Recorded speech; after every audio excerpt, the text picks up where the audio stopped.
All right, time to get a little bit cozy as we talk about the books that I have read recently. Last time I did this, I did the books from January to February. Today we're doing the ones from March through April, the books that I have read. Now, honestly, there's not going to be a ton of books, unfortunately. I hit a little bit of a reading slump in March. The books that I was currently reading at that point were ones that I wasn't really engaged in. I ended up finishing them, but they did end up putting me in like a little bit of a reading slump. So I don't have a lot of books, unfortunately, on this this video, but it'll be okay because then I'll be able to make this a nice little short video. Two quick things, really quick. The 5-star rating thing, there's no rhyme and reason to my rating. That's just what I wrote down when I wrote it down in my notebook, the books that I have finished. There's no real rhyme and reason why I rate certain books higher or some books lower. It's just my opinion. It's just what I was in the mood to do, and odds are good that some of the books are not rated the same thing. Now that it's been like a month since I read some of them, the rating has probably actually changed, but I will tell you what I wrote down and how I feel about them now. And second, I probably won't be talking about spoilers, but in case I do, this is your spoiler warning right here. I may be talking about spoilers for some of the books. I probably won't, though, for most of them. There's a couple of them that I might end up talking about a couple spoilers with, but this right here is your spoiler warning right here. Okay, let's get into it. Enough chit-chat. So the first one is At Home at Mitford, and I read this on the library e-site. So I'm going to put it up. I talked about this really briefly in the last video, but I've actually finished it now. Written by Jan Caron. I'm bad at names. I'm so sorry about the names.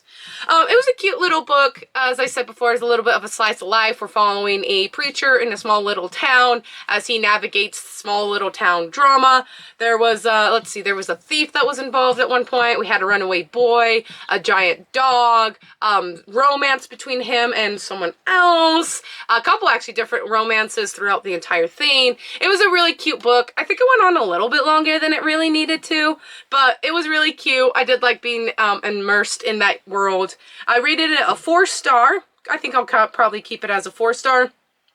There's other books in the series, so I'll probably eventually go back and read some of the other books in the series. At the moment, I'm not really in the mood to, so I'm not going to. But, yeah, so that was kind of fun. That was a cute book. Rated at 4-star. The next two, so there's going to be two, because it was in a series, and I'll put both of them up. I read Powerless and I read Reckless by Lauren Roberts.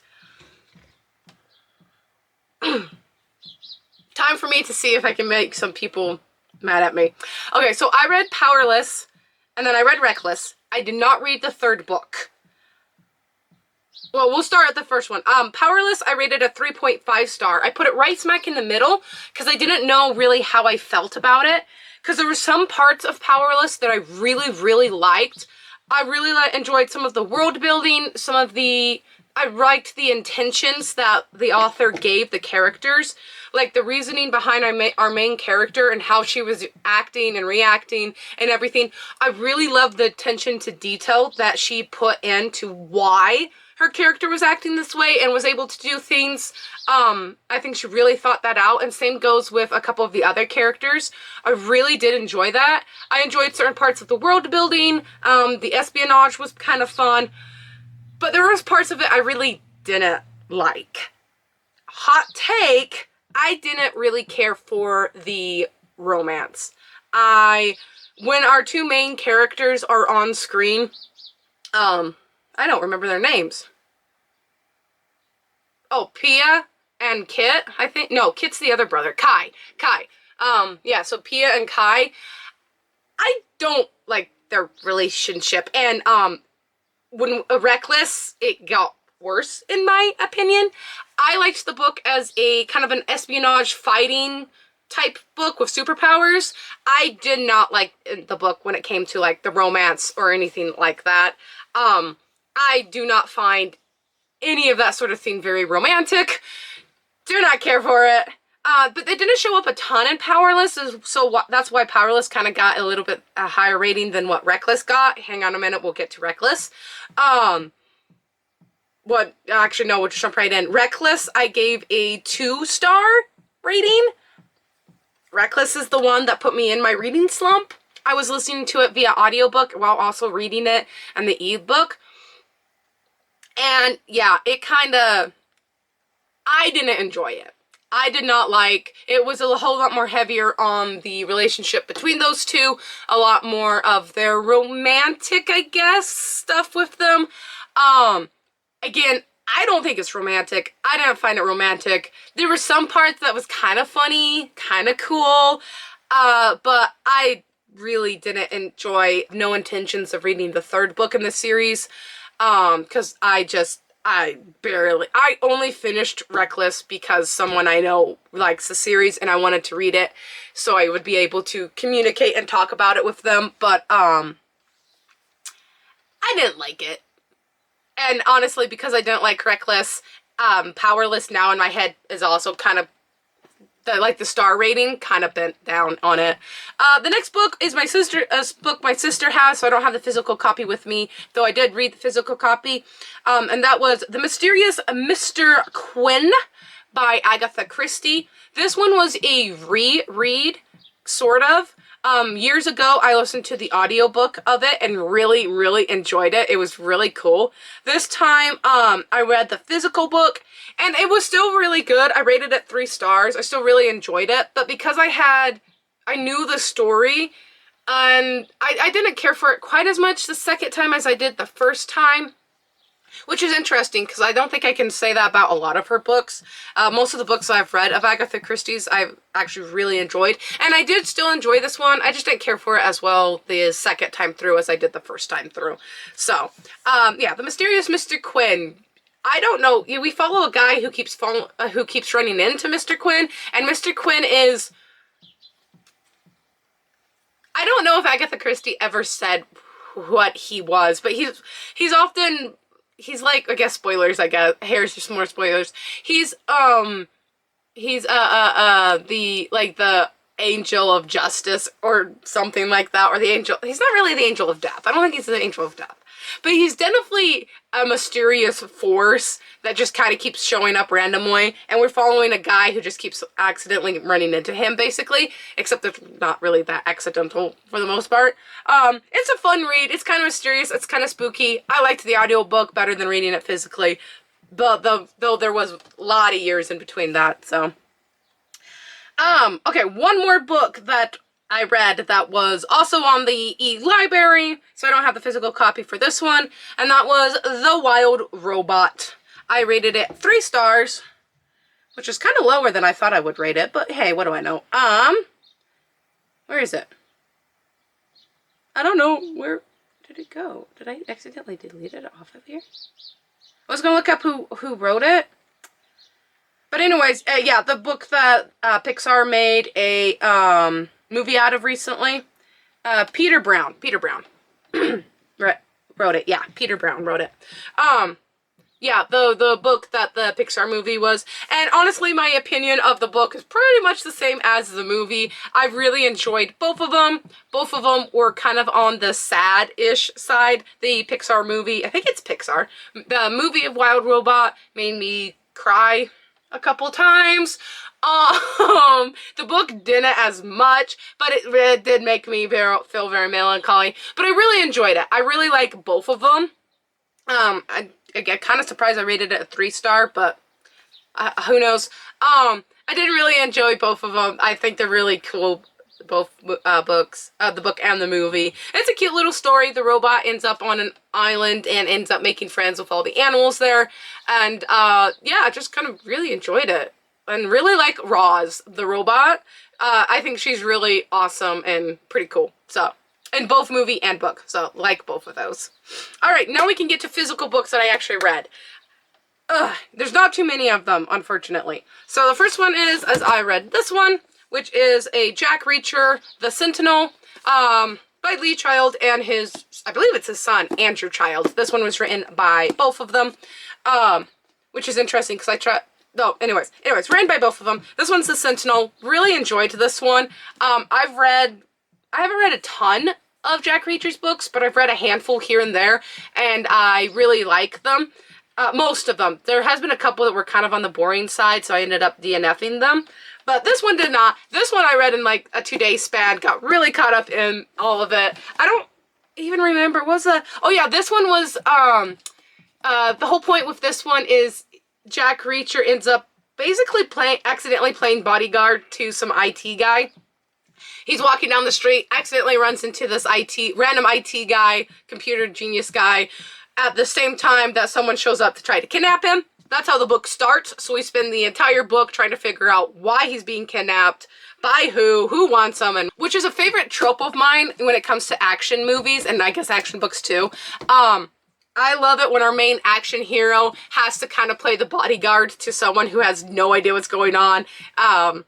Half the time it's like a child, and a lot of the movies it's like a 10-year-old who's being kidnapped for ransom usually. So we follow the, your big strong guy who's taking care of this clueless person. It's one of my favorite tropes in action movies, so it doesn't surprise me that I really enjoyed it in the book as well, because it's basically just this trope. I think I've mentioned it before, really into action movies, really enjoy them. So I've been trying to get into like the action books. So I've been trying to get into a lot of these. So I've been reading quite a few Lee Child books, and I've read a handful of Clive Cussler books. It's hit and miss with his books if I like him, Clive Cussler. I've read a couple here and there of his, not a ton, and it's hit and miss. Some of them I really like and I have on my shelf, and then some of them I've read that were like absolutely did not care for them. So kind of a hit and miss with him. Kind of the same with Jack Reacher too, but I think for that it's more of because he's written so many books. And now he's writing with his son, so there's even more. It's hit and miss just because of numbers. But yes, I really enjoyed this one. Really liked that one. I'm going to go through very briefly because I'm going to make a whole other video on it. I reread, this was a reread for me. I reread Fish in a Tree by Linda Molly Hunt. Yeah, sure. I read this a couple years ago and really liked it, and then I have reread it and marked all sorts of different parts in it, as you can tell. And I made a whole Google Doc on it because I want to make a video on this book specifically. I have some very specific thoughts about this book, what happens in this book, the characters in this book, positive thoughts. I really like this book. I really enjoyed this book. It's definitely a new favorite for me. But I'm not going to go into too much detail on it other than that because, again, I want to do a whole video on itself talking about this book and my thoughts on this book. But I did read it. It's a reread. Rated at 5 stars because it's a reread. Almost anything that is a reread is like a 5-star for me. Otherwise, I wouldn't reread it. Usually. Not always, but usually that's how that works. But really enjoyed this one. So. And then, let's see. This was also a reread. I read this one shortly after I read The Sentinel because I was in that type of action mood. And that's this one. Mary Higgins Clark, The Two Little Girls in Blue. Like a black hardcover. This was also a reread. I read this one. I read my sister's copy of this one quite a few years ago. I read my sister's copy of this quite a few years ago. I don't know how long ago. I think before I started working, because that's important. And really enjoyed it. Found this copy, reread it. It's on my shelf. Going to keep it. Love this one. I rated it a 4-star. When I first read it, it was probably a 5-star. And this one... So this one is about 2 little girls. They're 3-year-olds. They're twins. And they end up getting kidnapped. And so the whole story follows everybody who is involved with the kidnapping. A little bit less mystery and more on the thriller side, though it is heavy on the mystery. Because we don't know who's behind the kidnapping till almost the end of the book. But we jump around all the different points of views of what's happening from all the different characters that are getting involved. Very much so in Mary Higgins Clark style, in her style, where she does that in some of the other books that I've read of hers. I read, hers is also one where it's hit and miss. Some of her books I really like, and then some of them are like, eh. But when I first read it, it was probably a 5-star, and I think I read it before I started working with kids. because I work with kids, and I rated this one a 4-star. I still really, really like it, but because I work with kids, it kind of hit a little bit closer to home, you know? Does that make sense? It was a whole lot more real, and there were certain parts that were actually kind of, I don't know how I want to word it, you know? It was just more real because I'm familiar with kids now and their lives and stuff.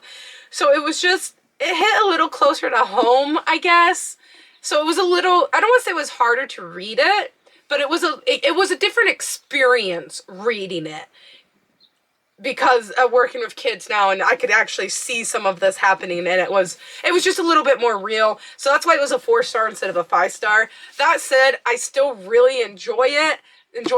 Really like this book. Again, hit and miss with her books. A lot of the ones of hers I've read, I do really enjoy.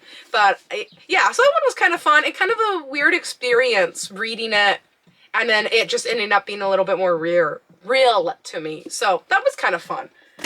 All right. And then the last book. Told you I didn't read quite as much as I did last time. I think it was only, what, 3, 6, 7, 8? Only 8 books in 2 months? Oof, that's not a lot for a lot. Was this one, another Agatha Christie. And I ended up reading this one because I needed it for a book club tag I was doing. This one is The Crooked House by Agatha Christie. So it's another Agatha Christie book. I've read a handful of her books. I haven't read a ton, but I've read a handful, and mostly her really popular ones. And I really like her stuff. There's been a couple that I don't care for, but that's neither here nor there. Most of her stuff I really, really enjoy. And I've read, a lot of the ones that I have read of hers are her famous ones. So, in pop culture, I would kind of know who done it. For example, when I read The Murder on the Orient Express, I know who done it. I knew what the twist was. I knew what was happening. But I still really enjoyed reading that book, even though I did know the answer to it.